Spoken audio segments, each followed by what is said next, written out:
बिस्मिल्लाहिर्रहमानिर्रहीम।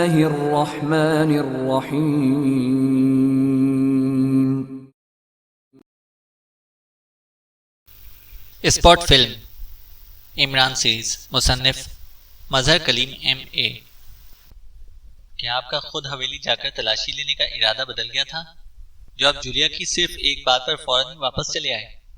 Black zero ने सामने बैठे हुए इमरान से मुखातिब होकर कहा।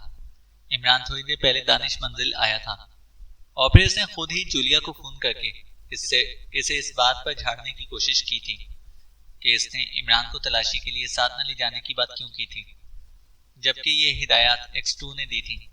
और जवाब में जूलिया ने इमरान के लिबास का जवाब पेश किया और इमरान ने बतौर X2 इस जवाब को कबूल करके हवेली में तलाशी का काम जूलिया पर छोड़ दिया। यही बात सुनने पर ब्लैक जीरो ने सवाल किया था, जूलिया डिप्टी चीफ है और तुम्हें पता नहीं कि डिप्टी चीफ खाली चीफ से बड़ा ओहदा होता है? इमरान ने मुस्कुराते हुए कहा। यह कैसे हो सकता है, डिप्टी का मायने तो असिस्टेंट होता है। ब्लैक जीरो ने मुस्कुराते हुए कहा। तुम्हारा मतलब है कि डिप्टी के इख्तियारात अलग होते हैं और चीफ के अलग, यही मतलब है ना? इमरान ने मुस्कुराते हुए पूछा। जाहिर है यही मेरा मतलब है, ब्लैक जीरो ने जवाब दिया। तो फिर मेरी बात तुमने खुद तस्लीम कर ली। चीफ तो सिर्फ चीफ के इख्तियारात इस्तेमाल कर सकता है, जबकि डिप्टी चीफ दोनों इख्तियारात और जाहिर है डबल इख्तियारात रखने वाला ओहदा सिंगल इख्तियारात रखने वाले ओहदे से बड़ा ही होगा। इमरान ने जवाब दिया और ब्लैक जीरो बेइख्तियार हंस पड़ा।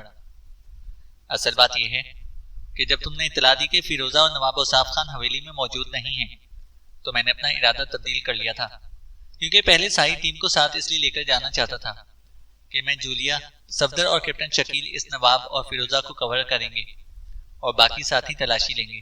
लेकिन इन दोनों की अदम मौजूदगी में सारी टीम का वहां जाना हिमाकत के सिवा और कुछ ना था, इसलिए मैंने जूलिया की बात सुनते ही वापस चला आया था।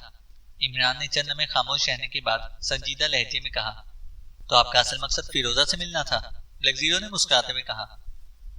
हाँ, और इसके लिए मैंने जानबूझकर इस लिबास का इंतखाब किया था। मैंने फिरोजा में अजीब सी तजाद फिक्री महसूस की है। वो बैक वक्त मगरिबी है और मशरिकी भी। इसके साथ साथ इसकी आंखों में वो मखसूस चमक भी मैंने देखी है जो फितरतन अय्यार फितरत लोगों की आंखों में मौजूद होती है, और यही अंदाजा है जिसकी वजह से फिरोजा से मिलकर इसे ज़हनी तौर पर टटोलना चाहता था। सामान की तलाशी तो सीक्रेट सर्विस का कोई भी रुकन ले सकता था, इमरान ने जवाब दिया और ब्लैक जीरो ने इस बात में सह हिला दिया। मेरा ख्याल है मुझे प्रेसिडेंट हाउस जाकर फिरोजा से मिल लेना चाहिए। मेरी छठी हिस्स कह रही है कि मामला इससे कहीं ज्यादा गड़बड़ है जितना बज़ाहिर हमें नजर आ रहा है। इमरान ने अचानक खुद कलामी के से अंदाज में कहा और इसके साथ ही से फोन का रिसीवर उठाया और तेजी से नंबर डायल करना शुरू कर दिए। President house. राब्ता कायम होते ही दूसरी तरफ से आवाज सुनाई दी। हाउस?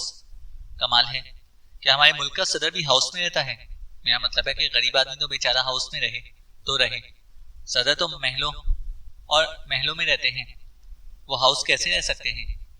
अरे वो कहीं अंजुमन मछली फरोशा के प्रेसिडेंट हाउस के तो नंबर डायल नहीं हो गए?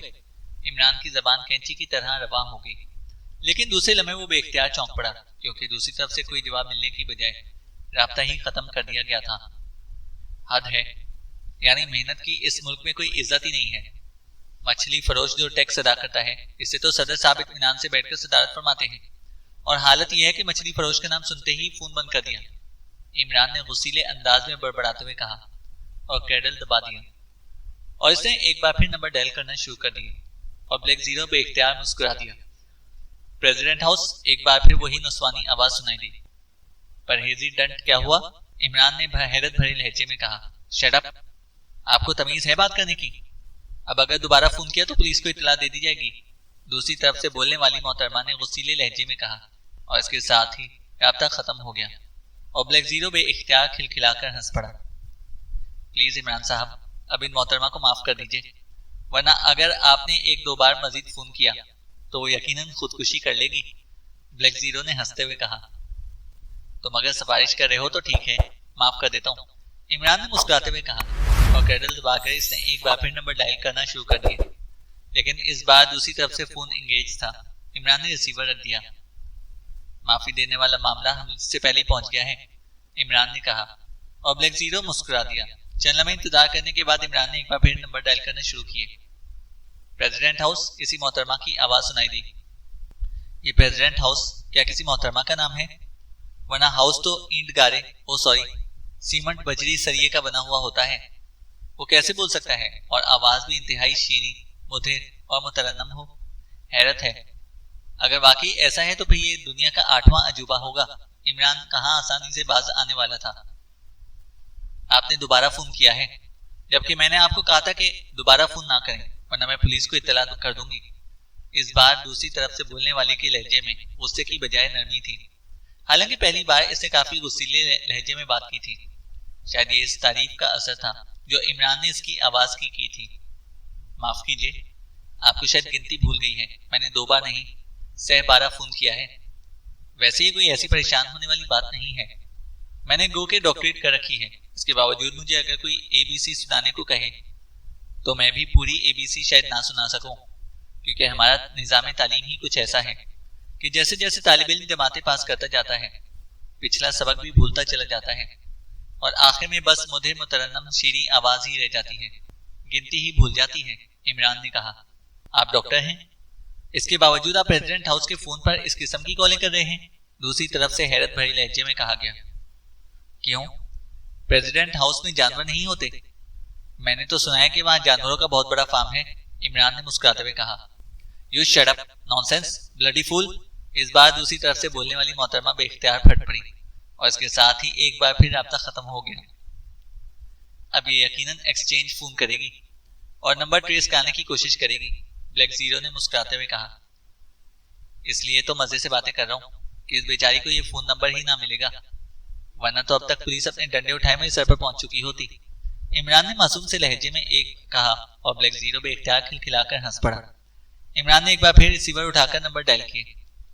प्रेसिडेंट हाउस, दूसरी तरफ से आवाज सुनाई दी और इमरान बेख्तियार चौंक पड़ा, क्योंकि इस बार आवाज मर्दाना थी। अरे, सिर्फ 3 बार फोन करने से ही जिन्स तब्दील हो गई। वाह, ये तो बहुत आसान नुस्खा है। इमरान ने हैरत भरी लहजे में कहा। आप कौन सा बोल रहे हैं और किस नंबर से बात कर रहे हैं? दूसरी तरफ से इंतहाई सख्त लहजे में कहा गया। किस नंबर से बात कर रहा हूं का क्या मतलब है? क्या आप नंबर हैं? मैं तो आपसे बात कर रहा हूं। ओह, समझ गया। यकीनन आप माशाल्लाह इतने बहन भाई हैं। क्या आपके वालिदैन को नामों की बजाय आपके नंबर रखने पड़े होंगे? इमरान ने जवाब देते हुए कहा। मैं चीफ ऑफिसर कर्नल लाशारी बोल रहा हूँ। अचानक दूसरी तरफ से एक इंतहाई करख्त आवाज सुनाई दी। लाशादी यानी कुंवारा? वाह, क्या खूबसूरत लफ्ज ढूंढा है आपने। कुंवारे के लिए लाशादी। ला का मायने हुआ नहीं और शादी का मायने अब क्या कहूँ। कुंवारा आदमी इस लफ्ज के मायने इस कदर गहराई की हद तक जानता है कि बेचारी गहराई जो मोनस है शर्मिंदा होकर रह जाती है। इमरान ने जवाब देते हुए कहा। आप अली इमरान साहब तो नहीं बोल रहे? चंद लम्हों की खामोशी के बाद दूसरी तरफ से पूछा गया और इस बार इमरान के चेहरे पर हैरत के तासुरात उभर आए। अब तो मुझे यकीन आ गया कि आप वाकई लाशादी हैं, क्योंकि एक कुंवारा ही दूसरे कुंवारे को जान सकता है। इमरान ने एक तवील सांस लेते हुए कहा। ओह ओह, आप वाकई अली इमरान साहब हैं। माफ कीजिए, पहले आपकी आवाज पहचान ना सका था, लेकिन जब आपने मेरे नाम को बिगाड़कर इसके खूबसूरत मायने बयान किए तो मैं पहचान गया, क्योंकि ये जहानत सिर्फ अली इमरान का ही खासा है। आपको शायद याद ना हो, आपसे गुज़िश्ता साल होटल पेराडोए की सालाना तकरीब में मुलाकात हुई थी। कर्नल मिर्जा दानिशमंद ने आपसे तारुफ कराया था और फिर आपकी दिलचस्प और खूबसूरत बातों ने तकरीब का लुत्फ दुबाला कर दिया था। कर्नल लाशारी ने इंतहाई मोहब्बत भरे लहजे में कहा। लेकिन जहां तक मुझे याद है आप तो उस वक्त कैप्टन थे, फिर 1 साल में आप कर्नल कैसे बन गए? वो मशहूर मुहावरा आपकी वजह से तो नहीं बना कि फौज में वही जल्दी जल्दी तरक्की करता है जो। इमरान बात करते करते खामोश हो गया और दूसरी तरफ से कर्नल लाशारी बेख्तियार कहका मारकर हंस पड़ा। मैं समझ गया आपकी बात, लेकिन आप भूल गए हैं मैं इस वक्त भी कर्नल ही था। कर्नल लाशारी ने हंसते हुए कहा। ओह, इसलिए इतनी जल्दी बात समझ गए हैं? फिर तो मजबूरी है। इमरान ने कहा। कर्नल लाशारी कह कहे से रिसीवर झिंझना उठा। इमरान साहब, क्या आपसे कहीं मुलाकात हो सकती है? कर्नल लाशारी ने हंसते हुए कहा। जी हाँ, क्यों नहीं। जल्दी अंजुमन लाशादियां, मेरा मतलब है कि अंजुमन कवारान का आलमी इजलास होने वाला है। इमरान ने जवाब दिया। सॉरी इमरान साहब, मैं तो शादीशुदा हूँ, इस इजलास में शरीक ना हो सकूंगा। कोई और जगह बता दीजिए। कर्नल लाशारी ने हंसते हुए जवाब दिया। अरे, फिर तो आपकी बेगम से मशवरा करके ही जगह बताई जा सकती है। इमरान ने बेसाख्ता जवाब दिया और कर्नल लाशारी एक बार फिर कहकहा मारकर हंस पड़ा। अच्छा चलिए, कहीं ना कहीं मुलाकात हो ही जाएगी। अब आप फरमाइए कि आपने कैसे फोन किया है। कर्नल लाशारी को शायद अचानक ख्याल आ गया था कि प्रेसिडेंट हाउस का फोन इस कदर तवील वक्त तक एंगेज रखना ज्यादती है, इसलिए इसने पूछ ही लिया। रिसीवर उठाया, नंबर डायल किए और आपके कहकहे सुनना शुरू कर दिए। इमरान ने सादा से लहजे में जवाब दिया। इमरान साहब प्लीज, आप कम से कम मुझे तो माफ कर दीजिए, लाशारी ने हंसते हुए कहा। मैं तो इन मोहतरमा को भी माफ करने के लिए तैयार था, जिन्हें गिनती भूल गई थी, लेकिन उनका शायद ड्यूटी टाइम ही खत्म हो गया था। इमरान ने मुस्कुराते हुए जवाब दिया। इसको अब क्या मालूम था कि इसका पाला आपसे पड़ चुका है। वो सख्त झिंझलाहट का शिकार हो गई थी। इसने आपके दूसरे फोन के बाद स्पेशल फोन चेकिंग मशीन से आपका नंबर तलाश करने की भी कोशिश की, लेकिन मशीन से यही जवाब मिला कि जिस नंबर से फोन किया जा रहा है वो एक्सचेंज में है ही नहीं। और यही रिपोर्ट देखकर तो मैं खुद फोन पर आया था। मुझे मालूम है कि आप सीक्रेट सर्विस के लिए काम करते रहते हैं, इसलिए यकीनन आप किसी ऐसे नंबर से बात कर रहे होंगे जो सीक्रेट होगा। लेकिन इमरान साहब, आपकी दिलचस्प बातों की वजह से फोन खासी देर से एंगेज है, इसलिए अगर आप मेहरबानी फरमाएं तो फरमा दें कि आपने फोन किस मकसद से किया है। कर्नल लाशारी ने मिन्नत भरे लहजे में कहा। कोई ऐसी खतरनाक बात नहीं है। मुझे इत्तला मिली है कि माहिर आसार कदीमा नवाब औसाफ साहब अपनी साहिबजादी मिस फिरोजा के साथ प्रेसिडेंट हाउस में निजी दावत पर ठहरे हुए हैं। नवाब साहब से डैडी की यादुल्ला है, इसलिए मैंने सोचा कि चलो इनकी खिदमत में सलामी अर्ज कर दिया जाए। इमरान ने गोल मोल सा जवाब देते हुए कहा। जी हाँ, माहिर आसार कदीमा नवाब औसाफ साहब मेहमान खाने में तशरीफ फरमा है, इनसे बात कराऊं आपकी? कर्नल लाशारी ने कहा। अरे अरे, मुझे आसार कदीमा से नहीं बल्कि आसार जदीदा से ज्यादा दिलचस्पी है, इसलिए आप अगर इनकी बजाय इनकी साहबजादी से मिस फिरोजा से बात करा दें तो मेहरबानी होगी, इमरान ने कहा। और दूसरी तरफ से कर्नल लाशारी भी इख्तियार हंस पड़ा। आसार जदीदा की तरकीब खूब तलाश की है आपने। बहरहाल होल्ड कीजिए, मैं मालूम करता हूँ, कर्नल लाशारी ने हंसते हुए कहा और फिर रिसीवर पर चंद लम्हों तक खामोशी तारी रही। हेलो इमरान साहब। चंद लम्हों बाद कर्नल लाशारी की आवाज दोबारा सुनाई दी। यस, इमरान ने संजीदा लहजे में जवाब दिया। इमरान साहब सॉरी, मिस फिरोजा तो वापस अपनी हवेली जा चुकी हैं। उनका कोई गैर मुल्की दोस्त रॉबर्ट होटल 5 स्टार में ठहरा हुआ था। उसने इन्हें यहाँ फोन किया तो वो इससे मिलने 5 स्टार होटल में चली गई और फिर वहां से उन्होंने नवाब साहब को फोन करके कह दिया कि वो अपने दोस्त के साथ हवेली वापस जा रही हैं। कर्नल लाशारी ने भी संजीदा लहजे में कहा। ओह अच्छा, चलो फिर कभी सही, खुदा हाफिज। इमरान ने कॉल रिसीवर रख दिया। उसकी पेशानी पर सोच की लकीरें उभर आई थी।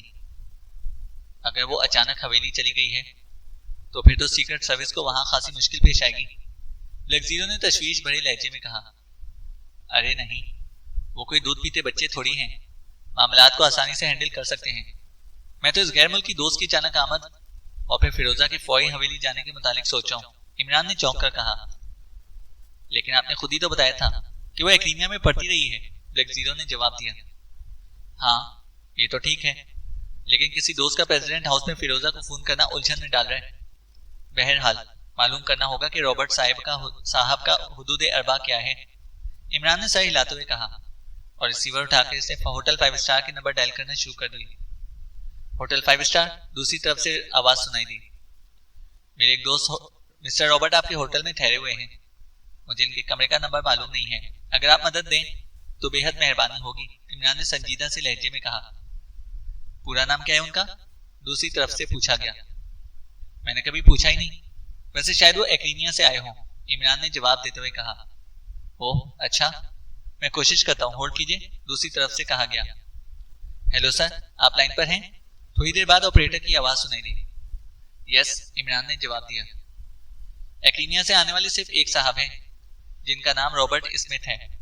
उनके साथ एक दूसरे साहब भी हैं, मिस्टर डोनाल्ड, लेकिन वो तो कमरा छोड़कर जा चुके हैं अभी 1 घंटा पहले ही, ऑपरेटर ने जवाब देते हुए कहा। ओह आपको तकलीफ दी, शुक्रिया, इमरान ने कहा और रिसीवर रख दिया। रॉबर्ट स्मिथ और डोनाल्ड नाम तो आम से हैं। बहरहाल अब मुझे खुद वहां जाना होगा।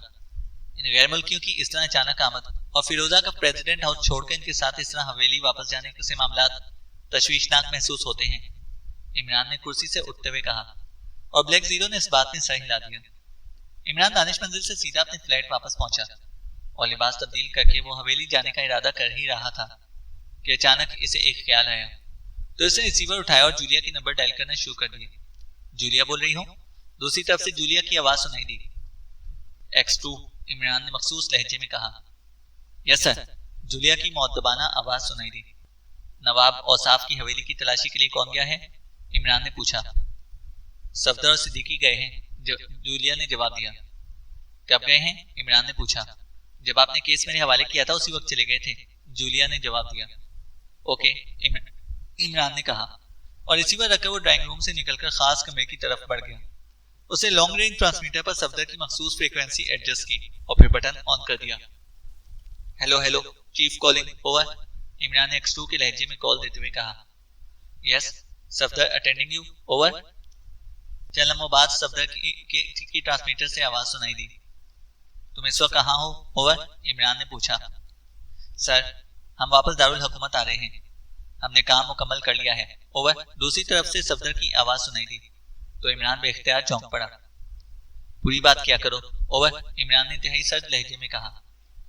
सॉरी सर, मिस जूलिया ने मुझे और सिद्दीकी को हवेली की तलाशी के लिए भेजा था।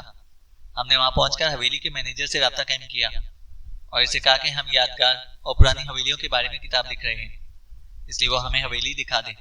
इसे कुछ रकम भी मैंने दे दी थी, चुनाचे वो हमें अपने साथ हवेली में ले गया। वहां जब हम हवेली के इस हिस्से में पहुंचे जो मिस फिरोजा के इस्तेमाल में रहती थी, तो मैंने मैनेजर को बेहोश कर दिया और फिर सिद्दीकी और मैंने इस हिस्से की तलाशी दी। सिद्दीकी ने मिस फिरोजा की ख्वाबगाह से एक छोटे साइज की डायरी बरामद की है जिसमें एक्रीमिया के होटलों, अफराद के नाम और फोन नंबर वगैरह दर्ज थे। मैंने इस डायरी की फिल्म तैयार कर ली है और डायरी वापस रखवा दी। मिस फिरोजा के दफ्तर में मौजूद मेज की दराज के एक खुफिया खाने से एक बॉक्स बरामद हुआ जिसमें सरकारी दफातर में इस्तेमाल होने वाले कलम रखे हुए थे। बजाय तो ये कलम बिल्कुल आम से लगते हैं, लेकिन इनके इस तरह खुफिया रखने पर मुझे शक हुआ तो मैंने एक कलम जेब में रख लिया। फिर बेहोश मैनेजर को एक और अलहदा कमरे में लिटाकर हम दोनों खामोशी से हवेली से बाहर आ गए। आपकी कॉल आने से थोड़ी देर पहले सिद्दीकी ने इस कलम का राज पा लिया है। इसके अंदर से एक छोटी सी लेकिन अजीब सी साख्त की मशीन बरामद हुई है। सिद्दीकी का ख्याल है कि मिस फिरोजा सर सुल्तान के सरकारी कलम की बजाय ये मशीन वाला कलम वहां पर रख देती होगी और सर सुल्तान इस कलम से जो कुछ तहरीर करते होंगे वो किसी तरह इस मशीन में महफूज हो जाता होगा, जिसका इल्म सर सुल्तान को भी ना हो सकता होगा और इसके बाद कलम तब्दील कर दिया जाता होगा। और मेरा जाती ख्याल भी यही है कि सिद्दीकी का ये अंदाजा दुरुस्त है, ओवर। सफदर ने इस बार पूरी तफसील बताते हुए कहा। गुड, सिद्दीकी ज़हीन आदमी है, इसने 100% दुरुस्त अंदाजा लगाया है। तुम ये कलम और डायरी फौरन दानिश मंजिल पहुंचा दो, ओवर एंड ऑल, इमरान ने जवाब दिया और ट्रांसमीटर ऑफ कर दिया। उसके चेहरे पर मुसरत के तासुरात नुमाया थे। उसने स्पेशल फोन का रिसीवर उठाया और दानिश मंजिल के नंबर डायल करना शुरू कर दिया। X2, राब्ता कायम होते ही दूसरी तरफ से आवाज सुनाई दी। इमरान बोल रहा हूँ, ब्लैक जीरो। मेरी अभी बताओ चीफ ट्रांसमीटर पर सफदर से बात हुई है। सफदर और सिद्दीकी दोनों हवेली तलाशी के लिए गए थे और इन दोनों ने इंतहाई हैरत अंगेज सलाहियतों का मुजाहिरा किया है कि इस कदर कम वक्त में वहां पहुंचते ही न सिर्फ उन्होंने तलाशी ले डाली है बल्कि वहां से कामयाब भी लौटे हैं। इमरान ने मुस्कुराते हुए कहा। क्या कोई खास चीज मिल गई है वहां से? इस बार ब्लैक जीरो ने अपनी असल आवाज में मगर इश्तियाक भरे लहजे में पूछा और इमरान ने उसे कलम की तफसील बता दी। ओह, फिर तो आपका शक दुरुस्त निकला। फिर तो इस फिरोजा को मजीद ढील नहीं देनी चाहिए, ब्लैक जीरो ने कहा।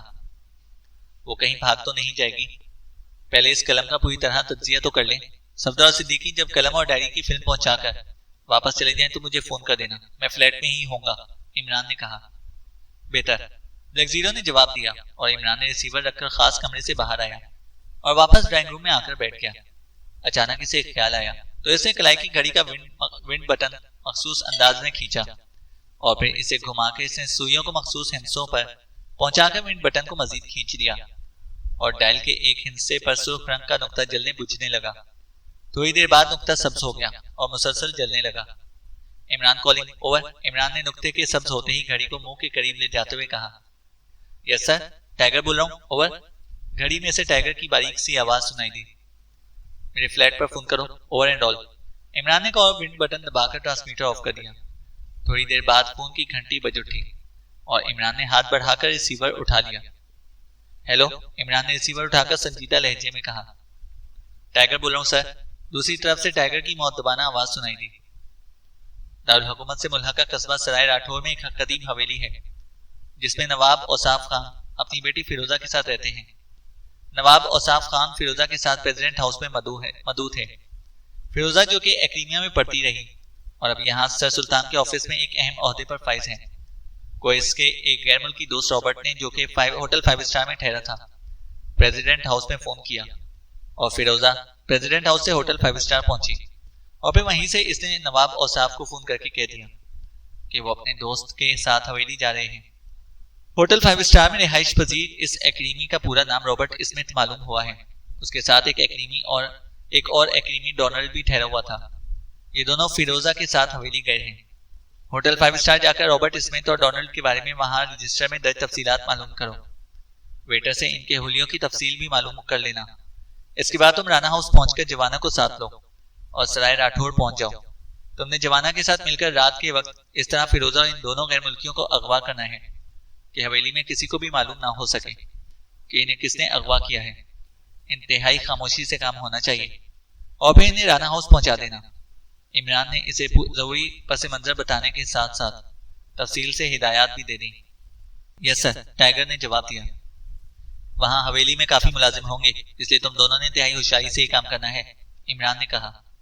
यस सर, आप बेफिक्र रहें, जैसा आप चाहते हैं वैसा ही होगा, टाइगर ने कहा और इमरान ने ओके कहकर कैंडल दबा दिया और फिर तेजी से नंबर डायल करना शुरू कर दिया। राना हाउस। दूसरी तरफ से जोसेफ की आवाज सुनाई दी। इमरान बोल रहा हूँ, जवाना से बात कराओ, इमरान ने संजीदा लहजे में कहा।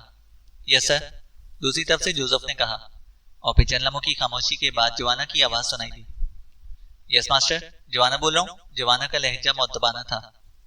जवाना, टाइगर थोड़ी देर बाद राना हाउस आ रहा है, तुमने इसके साथ जाना है, बाकी तफसीलात वो तुम्हें खुद बता देगा, इमरान ने कहा। यस मास्टर, जवाना ने जवाब दिया और इमरान ने रिसीवर रखकर एक तवील सांस लिया। एक बड़े से कमरे में, जो कि सिटिंग रूम के अंदाज में सजाया गया था, एक आरामदेह कुर्सी पर एक छुरेरे और लंबे कद का नौजवान तकरीबन नीम दराज था। इसके हाथ में शराब का जाम था और वो जाम से शराब की चुस्कियां वक्फे वक्फे से ले रहा था, लेकिन उसकी नजरें सामने कमरे के कोने में रखे हुए टेलीविजन पर जमी हुई थी, जिस पर रेसलिंग का कोई आलमी मुकाबला दिखाया जा रहा था। नौजवान इस मुकाबले को देखने में महफ था कि अचानक पास पड़े हुए फोन की घंटी बज उठी और नौजवान चौंक कर सीधा हुआ। इसे हाथ में पकड़ा हुआ शराब का आधे से ज्यादा खाली गिलास मेज पर रखा और रिसीवर उठा लिया। यस, वॉक बोल रहा हूँ। नौजवान का लहजा खासा भारी था। बॉस बोल रहा हूँ, मेरे पास फौरन पहुंचो। दूसरी तरफ से एक करख्त आवाज सुनाई दी और वॉक ने जल्दी से रिसीवर रखा और फिर उठकर वो कमरे में मौजूद टीवी की तरफ बढ़ गया। टीवी बंद करके वो कमरे के उकबी दरवाजे की तरफ बढ़ गया जिधर इसका ड्रेसिंग रूम था। थोड़ी देर बाद जब वो वापस इस कमरे में आया तो उसके जिस्म पर गहरे ब्राउन रंग का 3 पीस सूट था।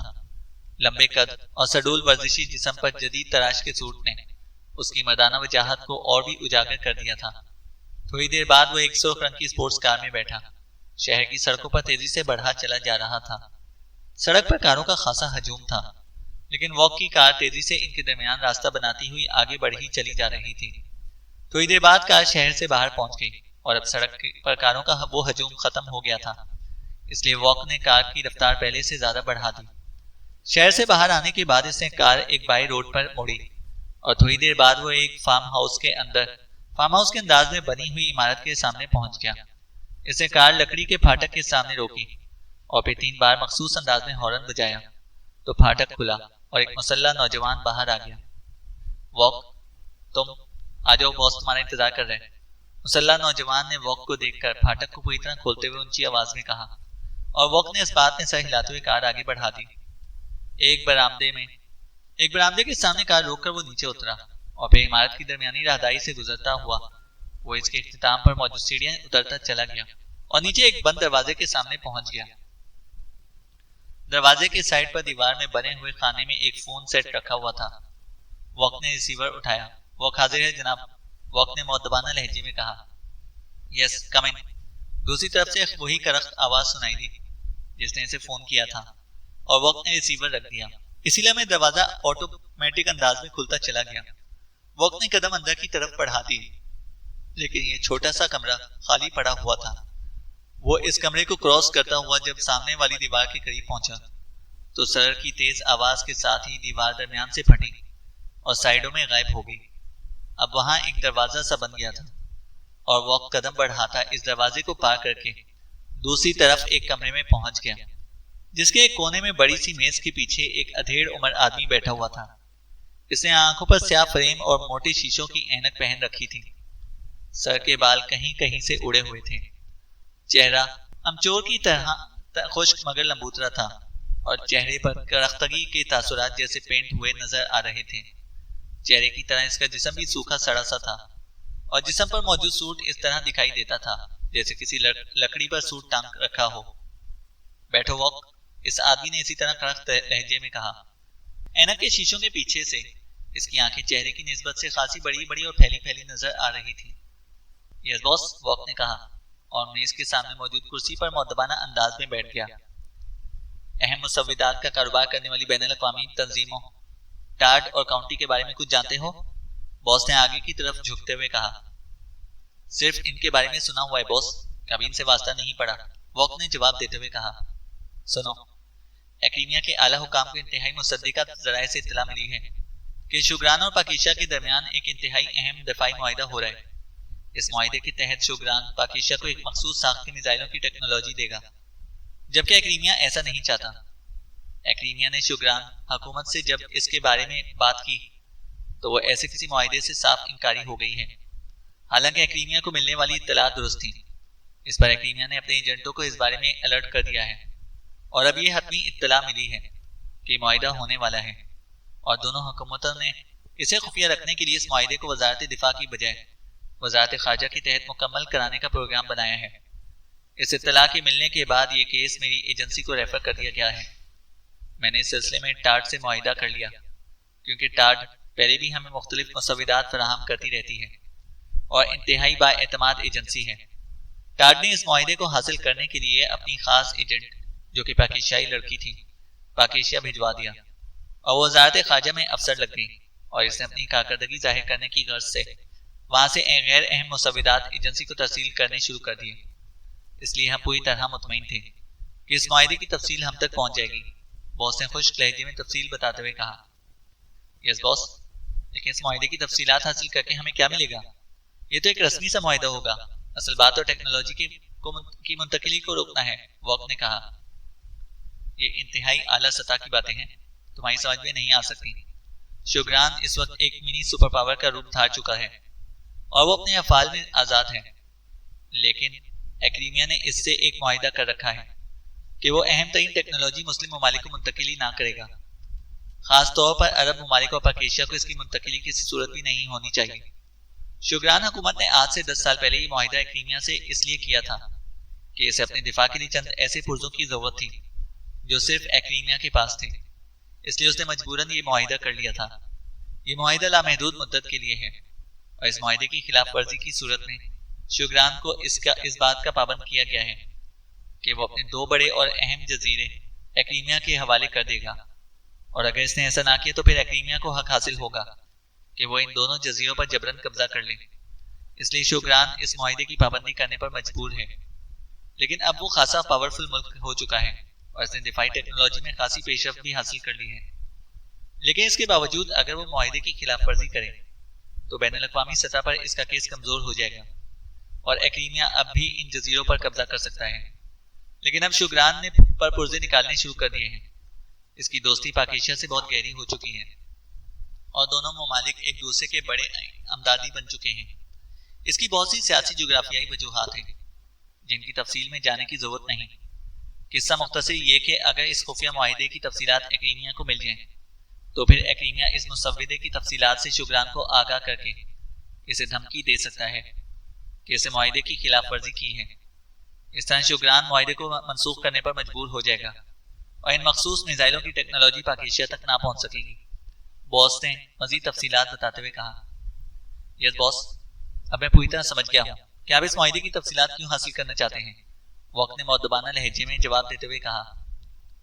मेरे सेक्शन को अभी अभी एक ऐसी इत्तला मिली है जिसने मुझे तशवीश में मुब्तला कर दिया है, और वो इत्तला है कि टार्ड की मुकाबिल तंजीम काउंटी ने टार्ड की इस पाकिस्तानी एजेंट को कवर करके इससे मालूमात हासिल करने की प्लानिंग की है और इसके लिए काउंटी ने मशहूर ब्लैकमेलर ग्रोह मिंच ग्रुप की खिदमत हासिल की हैं। इस पर वो अपने सेक्शन को फौरी हरकत में ले आया और इस मिंच को अगवा कर लिया गया ताकि इससे मजीद तफसीलात हासिल की जा सके। इस मिंच ने बताया कि इसने एक्रीमिया की लेडीज ब्लैकमेलिंग ग्रुप और गाबी के सबसे कामयाब एजेंट डोनाल्ड की खिदमत इस काम के लिए हासिल की हैं। डोनाल्ड को औरतों का शिकारी कहा जाता है। इस डोनाल्ड के जिम्मे ये काम लगाया गया है कि वो पाकिस्तान पहुंचकर टाट की एजेंट जिसका नाम फिरोजा है से दोस्ती की पिंगे बढ़ाए और फिर इसके खिलाफ ऐसा ब्लैकमेलिंग स्टफ हासिल किया जाए कि जिस स्टफ की वजह से फिरोजा को मजबूर कर दिया जाए कि वो जो मुसव्विदात टाट को भेजे इसकी एक नकल काउंटी को भी भिजवा दे। और अगर ये डोनाल्ड कामयाब हो गया तो इसका नतीजा ये निकलेगा कि इस मुआहदे की कापी इसराइल भी पहुंच जाएगी, क्योंकि काउंटी दरअसल इसराइल के लिए ही काम करती है। गो के क्रीमिया इसराइल का सरपरस्त है, लेकिन इसराइल अपने तौर पर भी काम करता है। इसराइल ने यकीनन ये कॉपी काफिरिस्तान के हवाले कर देनी है और काफिरिस्तान को जैसे ही इस खुफिया मुआहदे की नकल मिलेगी इससे शुगरान के साथ ताल्लुकात यकीनन कशीदा हो जाएंगे, क्योंकि काफिरिस्तान और पाकिस्तान एक दूसरे के अजली दुश्मन हैं। एक्रीमिया ने अब तक की बेहद सफारती और दीगर मुख्तलिफ जहतों पर कोशिशें करके काफिरिस्तान और शुगरान के दरमियान काफी तवील अरसे से कशीदा ताल्लुकात को दोबारा दोस्ती में तब्दील करने की किसी हद तक कामयाब कोशिशें की हैं और आजकल दोनों ममालिक के दरमियान किसी हद तक दोस्ती के रवाबित बढ़ रहे हैं। गो के इनमें वो पेशरफ्त नहीं है जो हम चाहते हैं, लेकिन बहरहाल यही हालात रहे तो इनमें तेजी आ जाएगी और जिस कदर ये दोनों ममालिक एक दूसरे के करीब आ जाएंगे इतना ही पाकिस्तान और शुगरान इनके दरमियान सद मोहरी पैदा होती चली जाएगी और यही एक्रीमिया का असल मकसद है। लेकिन काफिरिस्तानी हुकाम पाकिस्तान के मामले में बेहद जज्बाती हैं, इसलिए इस मुआहदे के सामने आते ही उन्होंने शुगरान हुकूमत पर इल्जाम तराशी शुरू कर देनी है और नतीजा ये कि इन दोनों के दरमियान अब तक दोस्ती की जो कोशिशें हुई हैं वो ख़त्म हो जाएंगी। इसलिए हम चाहते हैं कि इस मुसव्विदे की नकल किसी तरह भी काउंटी ना पहुंच सके। बॉस ने एक बार फिर लंबी तफसील बताते हुए कहा, लेकिन बॉस, काफिरिस्तान तक अगर इस मुआहदे की तफसील पहुंच गई तो इसके अफशा से पाकिस्तान और शुगरान के दरमियान तलखी पैदा ना हो जाएगी। ये बात भी तो एक्रीमिया के हक में जाती है।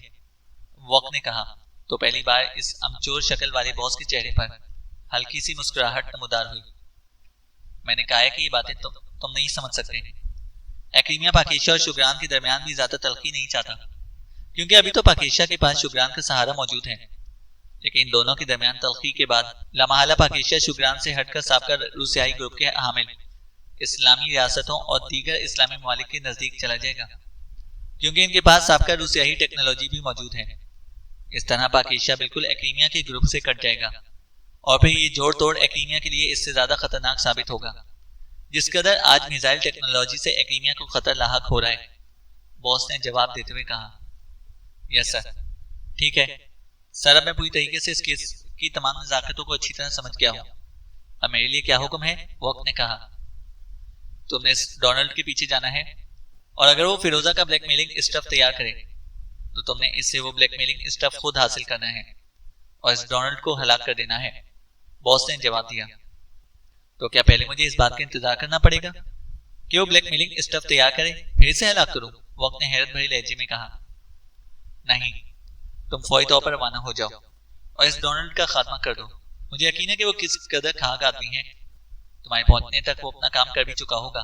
बॉस ने कहा, यस बॉस, अब इस सिलसिले में जरूरी तफसीलात। वक्त ने कहा और बॉस ने मेज की दराज से एक फाइल निकालकर वक्त की तरफ बढ़ा दी। अब एक और अहम बात सुन लो और अच्छी तरह समझ लो कि ये सबसे अहम बात है। तुम्हारी कारगुजारी ऐसी होनी चाहिए कि इसका इल्म पाकिस्तान सीक्रेट सर्विस को हरगिज ना हो, क्योंकि अगर पाकिस्तान सीक्रेट सर्विस के कानों में भनक भी पड़ गई कि इस मुआहदे की नकल हासिल करने के लिए किसी भी सतह पर काम हो रहा है तो फिर इस मुआहदे की नकल ना ही टाट को मिलेगी और ना ही हमें, और हमारा सारा मंसूबा फ्लॉप होकर रह जाएगा और शुगरान इस मुआहदे की रूह से स्पेशल मिसाइल टेक्नोलॉजी पाकिस्तान को मुहैया कर देगा और इस तरह क्रीमिया के नुक्ता नजर से इस सारे इलाके में ताकत का तवाज़ुन इस्लामी ब्लॉक के हक में चला जाएगा। बॉस ने कहा, पाकिस्तान सीक्रेट सर्विस का इस आम से केस से क्या ताल्लुक है? वक्त ने हैरान होकर कहा, इसका पाकिस्तान के हर मामले से गहरा ताल्लुक रहता है और अब तक के तजुर्बात से यही बताते हैं कि इसे किसी न किसी इत्तफाक की किसी न किसी गैर अहम वजह से हर मामले की भनक मिल जाती है। अब तो यहाँ तक मशहूर हो चुका है कि अगर किसी साजिश के तहत पाकिस्तान के बाजारों में बिकने वाली सब्जी भी खरीदी जाए तो तभी पाकिस्तान सीक्रेट सर्विस को इसका इल्म हो जाता है, और ख़ास तौर पर इसके एजेंट अली इमरान से। तुमने बचकर रहना है, बॉस ने कहा। ओके बॉस, मैं ख्याल रखूंगा, वॉक ने कहा, और फिर फाइल को मोड़कर इसने कोट की अंदरूनी जेब में डाला और कुर्सी से उठकर तेजी से वापस मुड़ गया। चैनल को सब्सक्राइब करें और बेल आइकन को प्रेस करें ताकि हमारी हर अपडेट आपको बर वक्त मिल सके।